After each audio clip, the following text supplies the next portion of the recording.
ሰላም ጤና ይስጥልን የአፓርት ቱቶሪያል ቤተሰቦች እንደምን አላችሁ? ሰላማችሁ ብዝት ይበልልኝ። ዛሬ እጅግ ጠቃሚ የሆነ ቪዲዮ ይዤላችሁ መጥቻለሁ። ስለዚህ እስከ መጨረሻው ድረስ ተከታተሉኝ። በተለይ ፈሳሽ ሳሙና ለማምረት እቅድ ላላችሁ እጅግ በጣም ይጠቅማችኋል። ስለዚህ ቪዲዮውን ላይክ በማድረግ ጀምሮ። ፈሳሽ ሳሙና በቤት ውስጥ ወይም በፋብሪካ ደረጃ የሚሰራ የምርት አይነት ነው። ሁላችንም ሰፈር ፈሳሽ ሳሙና የማያመርት የለም። ይህ የሆነበት ምክንያት ፈሳሽ ሳሙና ለማምረት አንደኛም የምንጠቀማቸው ግብአቶች ሀገር ውስጥም ወይም ከውጭ በብዛት ማግኘት ስለምንችል ነው። ሁለተኛው ደግሞ ለመስራት እጅግ በጣም ቀላል ስለሆነ ነው ማለት ነው። 4 ኬሚካሎችን ብቻ ተጠቅመን ወይም ቢበዛ 5-6 ኬሚካሎችን ብቻ ተጠቅመን መስራት እንችላለን ማለት ነው። ዛሬ የማሳያችሁ ፈሳሽ ሳሙናን ለመስራት በተለይ የልብስ ፈሳሽ ሳሙናን ለመስራት የሚያስፈልጉን 4 ግብአቶች ናቸው። ሜን የሆኑ 4 የሆኑ ግብአቶችን እንነጋገራለን ማለት ነው። እነዚህን ግብአቶች በቤት ውስጥ የሚሰሩ አምራቾች ወይም በፋብሪካ ደረጃ የሚሰሩ አምራቾችም ጭምር ይጠቀማቸዋል ማለት ነው። ስለዚህ ኮመን የሆኑ ሁሉም ሰው የሚጠቀምባቸው ግብአቶች ናቸው ማለት ነው። እነዚህን 4ቱን ግብአቶች ከያዛችሁ እናንተ ፈሳሽ ሳሙና በቤታችሁ ማምረት ትችላላችሁ።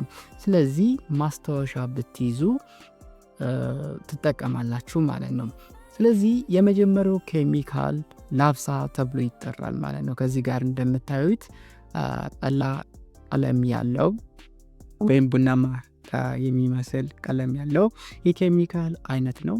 ላብሳም ሲበተን አብሪቬሽን ነው። ከዚህ ጋር እንደማሳያችሁ ሊነር አልካይል ቤንዚን ሰልፎኒክ አሲድ ወይም ባጭሩ ሰልፎኒክ አሲድ እንዲሁም አሲድ ስለሪ ተብሎ ይጠራል ማለት ነው። የአሲድነት ባህሪ አለው ወይም የፒኤች ወረቀትን ወደ ቀይ ይቀይራል ማለት ነው። ስለዚህ ጠንካራ ቤዝ ነው። ስለዚህ ጥንቃቄ ይጠይቃል ማለት ነው። በባዶ እጅ እሱን ወይም ይህን ኬሚካል መንካት የተከለከለ ነው ማለት ነው። በፈሳሽ ሳሙና ውስጥ 3 ዋና ዋና ጥቅሞች አሉት። የመጀመሪያው ጥቅሙ ቆሻሻን ለማስወገድ ይረዳል ማለት ነው። ሜን ክሊኒንግ ኤጀንት የሚባለው ላብሳ ነው ማለት ነው በፈሳሽ ሳሙና ውስጥ። ስለዚህ ፈሳሽ ሳሙናችሁ በደንብ እንዲያጸዳ ከፈለጋችሁ የላብሳውን መጠን ከፍ ማድረግ ይጠበቅባችኋል ማለት ነው። ሁለተኛው ጥቅሙ አረፋ ይጨምራል ማለት ነው። የፈሳሽ ሳሙናን አረፋ የመጨመር አቅም አለው። ሶስተኛው ጥቅሙ ደግሞ ፒኤችን ያስተካክላል ማለት ነው። ፈሳሽ ሳሙና ለመስራት 3 ነገሮችን ልንጠቀም እንችላለን። አሲዶችን ልንጠቀም እንችላለን፣ ቤዞችን ልንጠቀም እንችላለን፣ ከዛ ደግሞ ኒውትራሎችን ልንጠቀም እንችላለን ማለት ነው። የእነዚህ ውህድ ውጤት ነው ማለት ነው ፈሳሽ ሳሙና። ስለዚህ የቤዝ መጠኑ ከፍ ባለ ቁጥር እጃችን ሊጎዳን ይችላል ወይም ልብሳችን ሊጎዳ ይችላል ማለት ነው ፈሳሽ ሳሙና። ስለዚህ እንደዛ እንዳይፈጠር የቤዙ መጠን ከፍ ሲል የአሲዱንም መጠን አብሮ ከፍ ማድረግ ይኖርብናል ማለት ነው። ከዛ ውጭ ቤዙ ሊጎዳን ይችላል ማለት ነው። ስለዚህ ላብሳም ይህንን ለማስተካከል ዋነኛ መፍትሄ ነው ማለት ነው። ምክንያቱም የፈሳሽ ሳሙና ፒኤች ይታወቃል ከ7.5 እስከ 9 ነው ማለት ነው። ከ7.5 እስከ 9። ስለዚህ ፒኤቹ ከ9 በላይ ከሆነ ላብሳም በመጠቀም ማስተካከል እንችላለን ማለት ነው። ሁለተኛው ኬሚካል ከዚህ ጋር እንደምታዩት ባዝሊን የሚመስል ኬሚካል ነው። SLES ወይም ሶዲየም ላውሪል ኢተር ሰልፌት ተብሎ ይጠራል ማለት ነው። ይህ እንደምታዩት ወፈር ያለ ነው ማለት ነው። ስለዚህ ፈሳሽ ሳሙናችን ለማወፈር እንጠቀመዋለን ማለት ነው። ይህ መጠን ከፍ ባለ ቁጥር ፈሳሽ ሳሙናውም የመወፈር አቅሙ ከፍ እያለ ይመጣል ማለት ነው። ሁለተኛ ጥቅሙ ደግሞ አረፋን ለመጨመር ይጠቅማል ማለት ነው። ስለዚህ ፎሚንግ ኤጀንት ነው ማለት ነው። ውፍረታችን እንዲጨምር ወይም አረፋው እንዲጨምር ከፈለግን ኤስኤልኤስ መጠኑን ከፍ ማድረግ ይጠበቅብናል ማለት ነው። ነገር ግን ኤስኤልኤስ ብቻውን ያን ያክል ፈሳሽ ሳሙናን የመወፈር አቅም የለውም። ስለዚህ ተጨማሪ ማወፈሪያ ያስፈልገዋል ማለት ነው። ስለዚህ ሶስተኛው ኬሚካላችን ሳልት ወይም ጨው ወይም ኮመን ሳልት ሶዲየም ክሎራይድ የምንለውን ወይም ሱቅ ላይ ገዝታችሁ መጠቀም ትችላላችሁ ማለት ነው። ዋና ጥቅሙ ማወፈር ነው ማለት ነው። ፈሳሽ ሳሙናው ውፍረቱን እንዲጨምር ያደርጋል። በተለይ ኤስኤልኢኤስ ባለበት ምርት ላይ የጨው መጠን ወይም ጨው ለማወፈር ይጠቅመናል ማለት ነው። ስለዚህ ጨው ለማወፈር እንጠቀመዋለን ማለት ነው። ሱቅ ላይ ገዝታችሁ መጠቀም ትችላላችሁ ማለት ነው።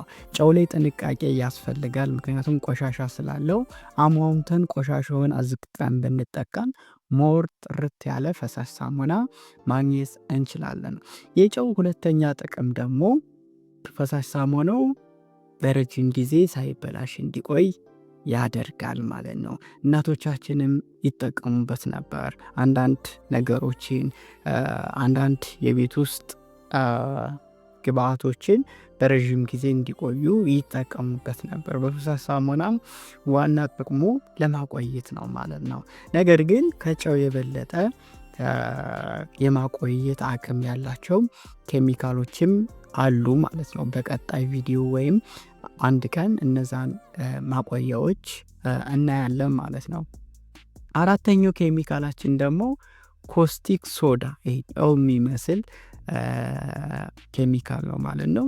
ኮስቲክ ሶዳ ሌላ ስሙ ሶዲየም ሃይድሮክሳይድ ተብሎ ይጠራል ወይም ላይ ተብሎ ይጠራል ማለት ነው። እንግዲህ ፈሳሽ ሳሙናን ከምንሰራባቸው ኬሚካሎች ውስጥ እጅግ በጣም አደገኛ የሚባለው ኬሚካል ነው ማለት ነው።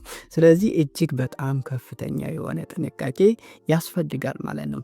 ፐርሰናል ፕሮቴክቲቭ ኢኩፕመንት የሚባሉትን ነገሮች መልበስ ያስፈልጋል ማለት ነው። እሱን በምንሰራበት ወይም በውሃ በምንበጠበጥበት ጊዜ፣ ምክንያቱም ከውሃ ጋር ስንበጠብጠው ኤግዞተርሚክ ሪያክሽን በመፍጠር እንፋሎት ይኖረዋል። እሱ እንፋሎት ደግሞ ሰውነታችን ላይ ጉዳት ያደርሳል። ስለዚህ ፐርሰናል ፕሮቴክቲቭ ኢኩፕመንት ማለትም የአይን መነጽር፣ ማስክ እንዲሁም ጓንት መልበስ ያስፈልገናል ማለት ነው። በፈሳሽ ሳሙና ውስጥ ሁለት ዋና ዋና ጥቅሞች አሉት። የመጀመሪያው ጥቅም ቆሻሻም ለማስወገድ ይጠቅመናል። በተለይ ቅባታማ ነገሮችን የማስወገድ አቅሙ በጣም ከፍተኛ ነው ማለት ነው። ይህ ኬሚካል ደረቅ ሳሙና ለመስራትም እንዲሁም ፈሳሽ ሳሙናም ለመስራት እንጠቀምበታለን ማለት ነው። ሁለተኛው ጥቅም ደግሞ ፒኤችን ለማስተካከል ነው። ቅድም እንደነገርናችሁ የፈሳሽ ሳሙና ፒኤች ከ7.5 እስከ 9 ነው ብያችኋለሁ ማለት ነው።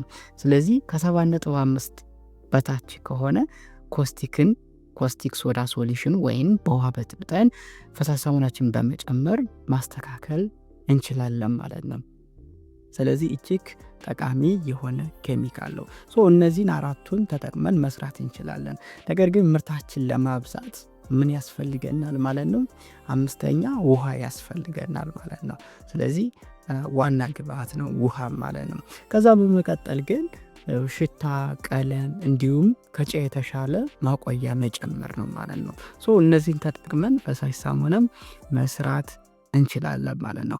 ፕራክቲካል እንዴት እንደሚሰራ ማየት ከፈለጋችሁ ከዚህ በፊት የሰራሁት ቪዲዮ ስላለ እሱን ማየት ትችላላችሁ ማለት ነው። በቀጣይ እንዲሰራላችሁ የምትፈልጉት ርዕስ ካለ ወይም የኬሚካል ምርት ካለ ኮሜንት ላይ ሀሳባችሁን መግለጽ ትችላላችሁ ማለት ነው። እስካሁን ስላዳመጣችሁኝ በጣም አመሰግናለሁ። ላይክ፣ ሼር እንዲሁም ሳብስክራይብ በማድረግ አበረታቱኝ። ሰላም ሁኑ።